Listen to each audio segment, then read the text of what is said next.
Welcome to Beyond the Edge. I'm your host, Brandy Deutsch. Hi, I'm Dee Dee DeMayo, your co-host, Light, Love, and Blessings.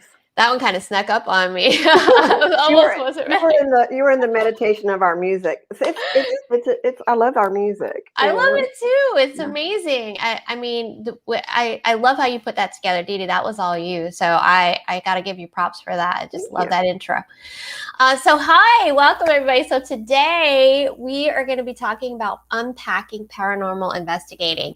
And this was such an intriguing subject. It was, I met Steph Brady, our guest today. I saw her online and I thought, wow, immediately we've got to talk to Steph because she is doing some incredible work, some valuable work. And I think people really don't know about paranormal investigating.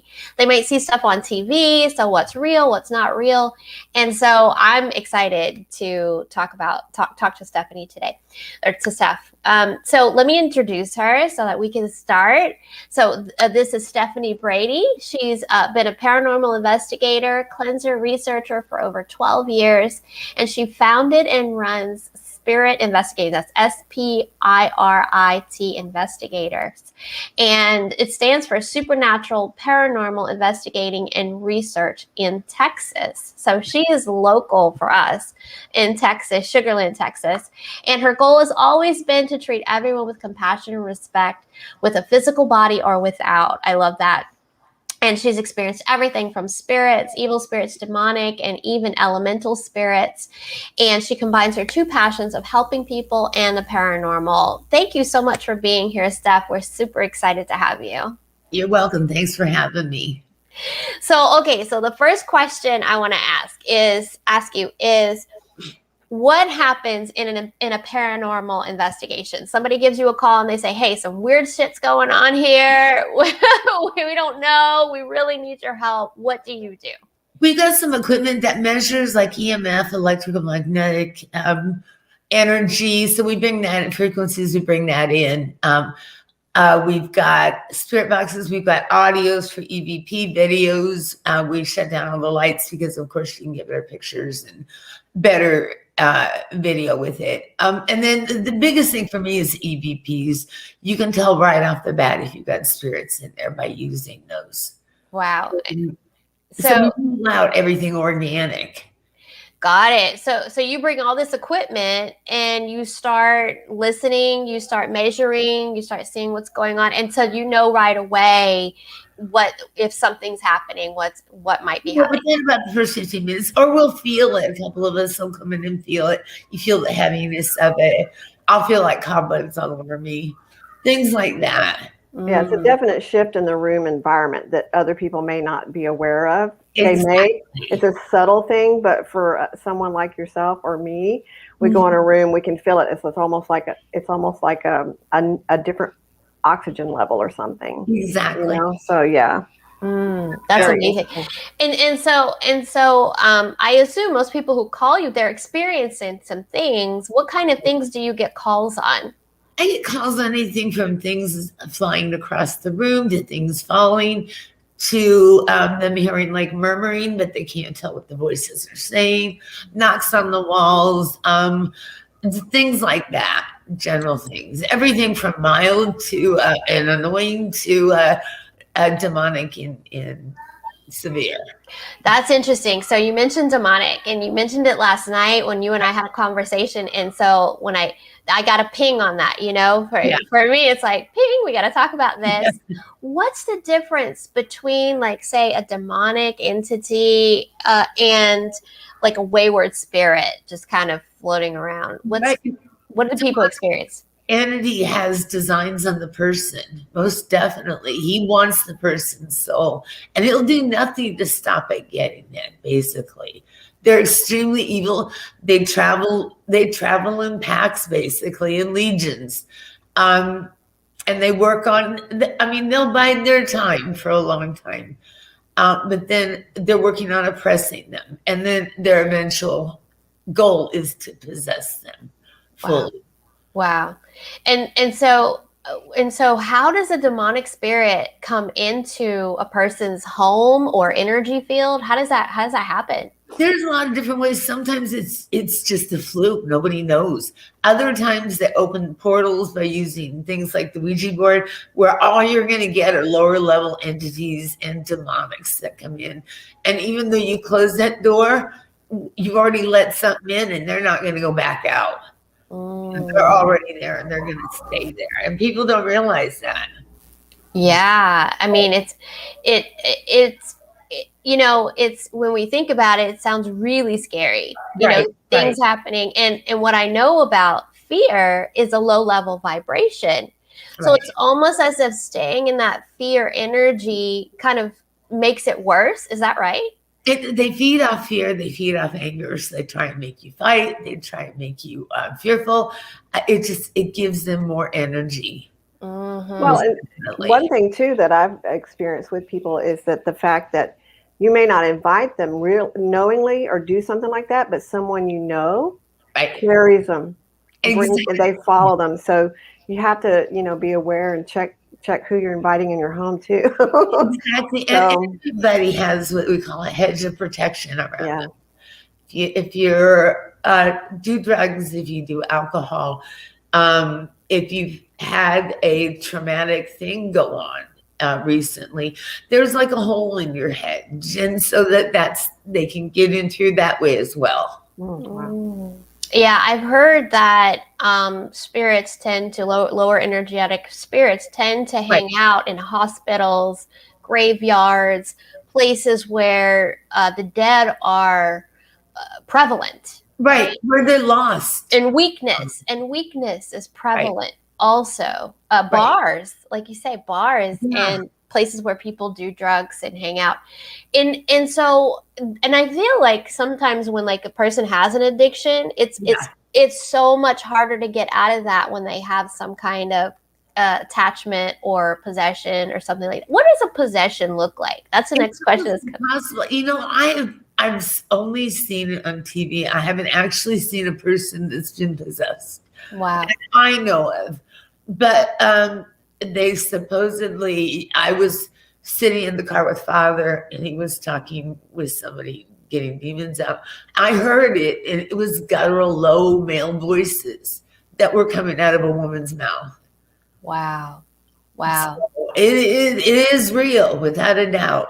Yeah. Is it like on television? What's real and what's not? So let's talk about a few little things like demonic possession, for example. Is it like you see on some of these movies? Like Exorcism is one of the ones that comes to mind. Right. You see, I don't watch that kind of stuff, and believe it or not, it scares me. Yeah, right? I know. Like common sense. I can do it, but I can't watch it. Well, the way those movies are set up is so bizarre because they're calling in people that are supposed to have authority, but yet they're scared shitless.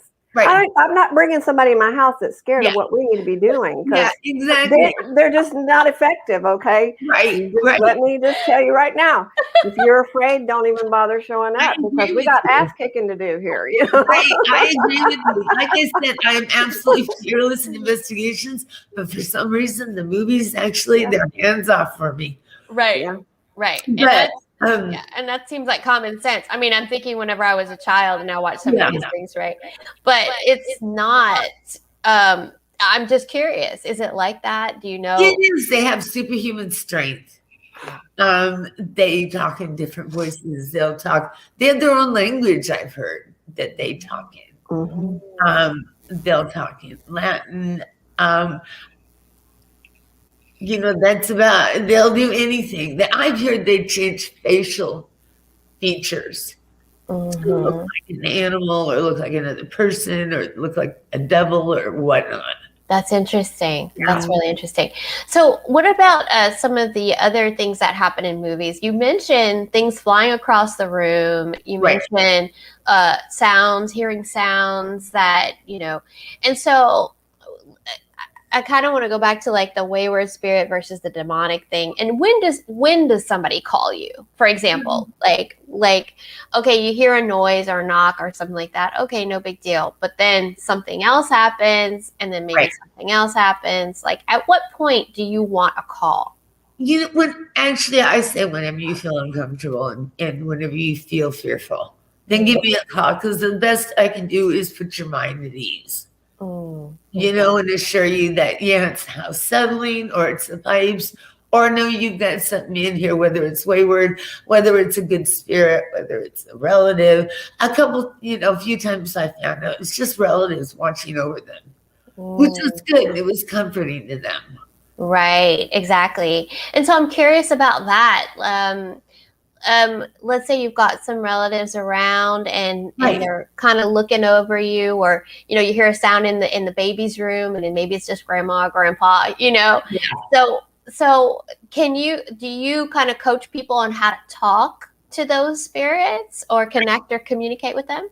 I communicate with them through EVPs. I don't recommend that they do that, because you can always attract other spirits in. And just tell them to speak to them from their heart, you know, basically like they spoke to them before. Yeah. And then, go ahead. No, it's okay. Go ahead. I was just going to say, and that works wonderfully. Definitely. Awesome. So I had another question. Came, it went. You know how that works. How that goes. Well, I mean, do you have a question? Well, not necessarily a question, but just I think this leads along with, you know, when somebody gets to the point where they think they need a call, if for nothing else, to make sure they're not going crazy, you know, because it does feel bizarre. I mean, you don't know, you know, what's real or not real, and sometimes you're questioning, well, is my mind just going crazy, you know?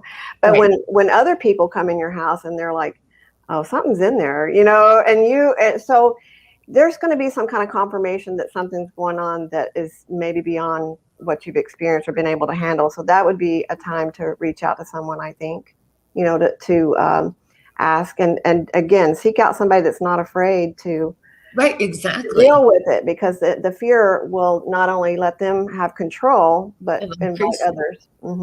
Increase activity and everything. Yeah. So Steph, once you find out that there is something that needs to be removed, do you do the removing, or do you call on somebody else to do that? I do the removing generally, unless it's a demonic, and I'm just dipping my feet in the waters with that. So I have a couple good friends that I'll call in to come with me.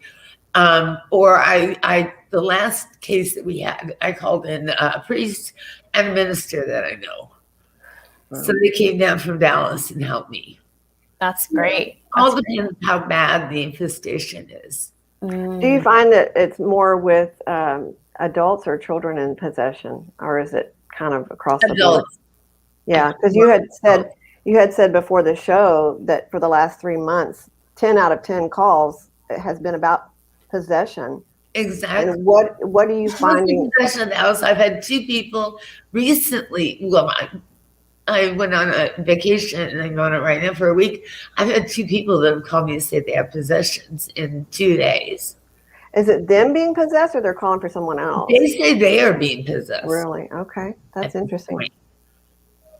I've heard that too. Like a lot of clients of mine have been talking about seeing things that they don't normally see and experiencing things they don't normally experience, who are intuitive, or they can see interdimensional and things like that. Exactly. And so we know, we did a show on like the Aquarian age and how things were changing in our world due to the planets moving and shifting, and the earth itself is moving and shifting in a way that we have not seen. Yeah, we have not seen in our lifetime, opening up energy centers that probably haven't been unearthed in thousands of years. Exactly. And that moves energy, and that allows things through or closes things off too. Right.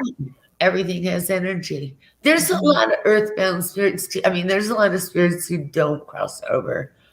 For whatever reason, they're scared, they're afraid of judgment, they're angry, they have a vendetta, but there's a lot of them that I find used to be a lot of my hauntings. Do you do you help them cross over? I do have a ceremony. I try and help them cross over right before I do a final cleanse. Okay, excellent. And you communicate also? Like you're able to connect and communicate with spirit, or how does that work for you? I'm dipping my feet in that too. Definitely. Yeah. So a lot of people won't do that because they are afraid that they'll become possessed by a being or something. They don't open themselves up. But like you said earlier, knowing that you have that hedge of protection that you are the authority, exactly, and not moving in fear, but clear command. It's ground yourself, always ground yourself. Do a bubble of protection, and then like you said, and then I don't think you have any worries at all. Awesome. So can you share with us any experiences that you've had that for you were particularly like hair raising or heralding, so that people can get a sense of what kind of things that you've dealt with?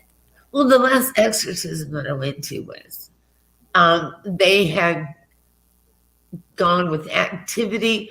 They think it was a curse from actually their daughter-in-law that she had put on them. Oh, wow. And they've been dealing with footprints going by their bedroom door every night. They'd close the door. Under the light, they'd see the footprints go. They'd hear it go up. They'd hear the knocks. They'd hear the slams. They'd hear things falling. They caught pictures of it. We were over there. Actually, the guy I was with took a picture in the mirror, caught a picture of 6 demons in it. Wow. So then we knew it was, and there were also cats that were watching the place from the neighbors across the street, their roof, or their own trees. That they just sit there and watch this. In fact, when we came over, there was 3 white cats, and we were in the front room talking. There was a bench right in front. Those 3 cats, we had a neighbor look and take a picture, but they went up on that bench and all sat there and stared at the window until we finished talking about it. Wow. So cats are very psychic, right? Like they can see all kinds of energies and entities. And I know that for a fact. My uncle and his wife, ex-wife, actually, they had cats, and they said that cat's seeing what I'm seeing. Right, exactly. Yeah. One of my dogs that's in the house right now is actually my daughter's dog. She sees stuff. She'll look and just be like, okay. And you're looking, trying to figure out what's up there. So I just, if it's not bothering us, I don't mess with it. She's just acknowledging a spirit or an angel or something. So, we don't mess with them. I have clients dogs that refuse to go in a certain room, or refuse to go downstairs, because they're terrified of whatever's in there. Mm-hmm. Yeah, so, absolutely. And that's my first clue. I really would have to do an investigation after that. You already know something bad is in there. Mm-hmm. Yeah.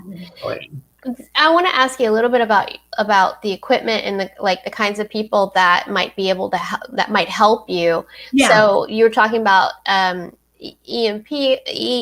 equipment and those kinds of devices that help test. Do you have people that help you with those things, like read those devices, and what's involved in an investigation? Like, I think I heard you say yesterday that there's a lot that goes into an investigation in terms of work, and I was surprised to hear that. What does that mean? It's about investigation itself, about 45 minutes to set it up, all the equipment, the audio, the video, the EMF machines, the REM pods. And then about 3 hours, I would say, for an investigation. 45 minutes for the takedown, and an hour for the cleanse, hour 15 minutes. I always make the clients do it because they're the ones that have to take back their space. I can't do that for them. Mm-hmm. So I believe that education is empowerment, and I have to empower them to take back their space and keep it for them and from anything else invading. So then we go home, and then the real work starts. I usually put up anywhere from 3 to 5 recorders in there. I carry around 2 or 3 handheld recorders. So that's let's say 3 times, it's 12, about 15 hours of audio. Wow. And the same with video. So then we have to go home and review that and see if we were right on the money, or if there's anything that we need to go back and correct. And usually the client, I follow up with them in a couple of days and check with them. So, because I don't quit until whatever it is gone. In most situations with the elemental, I've been working on that for 1.5 years, and he just will not go. He doesn't want to. I guess at some point you got to learn to live in harmony. Right. Well, I'm just wondering. So in the home or where the person is that with the elementals, are there kids in the house? No, just a man and his wife. It started when they moved in, and every night it comes down, they lay to sleep, and it's poking and it's prying and it's pulling their hair and it's jumping on the bed. Anything to keep them up. I monitored them when they were sleeping, and you could see an orb come to them and kind of hit them, and then all of a sudden you'd see them start thrashing about. Wow. Interesting. Yeah, the night, and then I walked out at 2 a.m. My car was totally dead. No reason for it. As I was sitting in that car waiting for AAA, the lights started going off, and the headlights and the radio and the whole panel board was blinking. So I don't know. I think it was his way of asking me not to come back again. He's enjoying it. He was definitely that night. That's so funny. Yeah. So when these things happen for you, do you feel afraid? How do you handle any kind of fear that might come up for you? I generally don't have fear, which is good. I've heard people say that's bad. I think it's good because people can't, the entities can't feed anything off. Right. And I've not ever been touched, never been scratched, anything like that. Which I think is a blessing. It sounds like you keep your vibrational frequency at a different, at a higher frequency. Yeah. Let me say it like that. You're at a higher level where they can't touch you. I mean, we've heard that many, many times as healers, as empaths. When you raise your vibration and your frequency of your vibration energetically, then you're at a place where you can't be touched. And I think that's hard for a lot of people. I think because of them watching these scary movies or seeing all these things happen and not knowing, a lot of people fear the unknown. Right. Yeah. There's a fear of the unknown. There's a fear of what if something happens to me? What if this thing kills me? Like on the movie. Right. So what would you tell someone who is fearful of these things then they happen? What would you talk to them a little bit about it? What would you do? I just tell them, hey, ground yourself every day. That has the ability to just instill calmness in you. And I say, raise your vibration, put good music up, open the blinds, let the sun in, go for a walk, go outdoors, raise your vibrations, and there are going to be less apt to mess with you. I'm also an advanced theta healer, so that helps. So yeah, we're theta healers as well. It's really good for you. Yeah, both of us. We wholeheartedly believe in theta and know that it's very effective, especially in clearing trauma. Because when things happen traumatic to someone, that fear can really grab hold and not let go. Exactly. And even to release entities and demonic possessions. I mean, it's really, really helpful. I recommend everybody learn something about theta and how to go up. Right? I agree. Totally agree. Yeah. Awesome. So Stephanie, I'm sorry, I keep calling you Stephanie, and I think you prefer Steph. I do. So how can people get in touch with you if they need to call you, if they hear something or experience something? What's your contact info? I've got paranormal1@gmail.com or the spirit line, which is 281-562-9574. And then I've got my personal cell number on the website. Okay, so excellent. They can what is the website?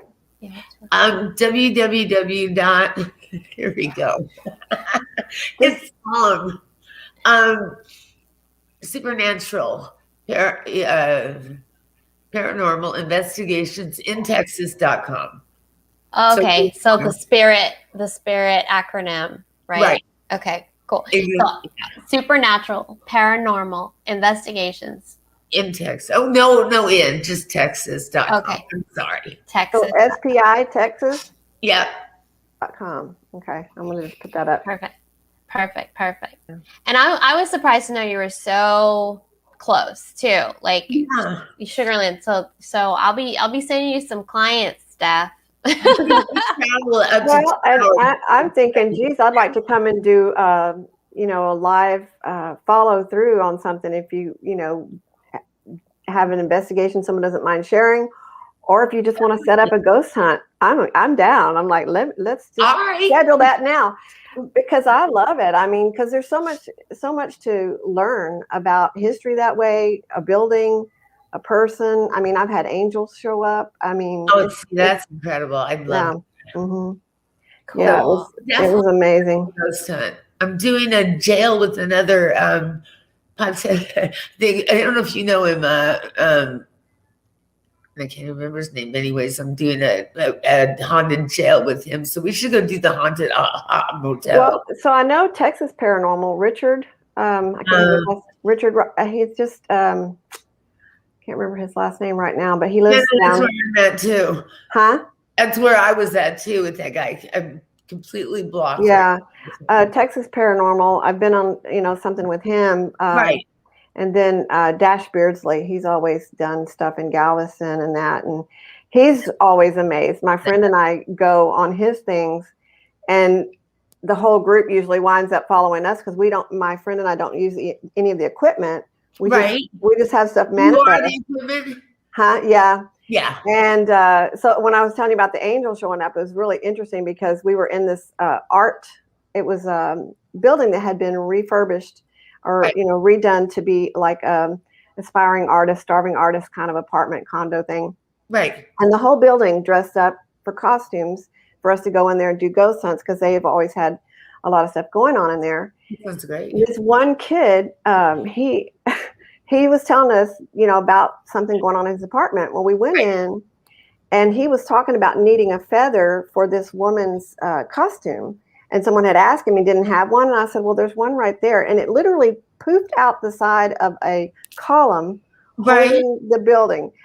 You know, and I had already told him there was an angel there standing, protecting stuff. And then this feather shows up and he was running through the whole building like, because he had practically tore his apartment apart looking for something, you know. Exactly. There it is.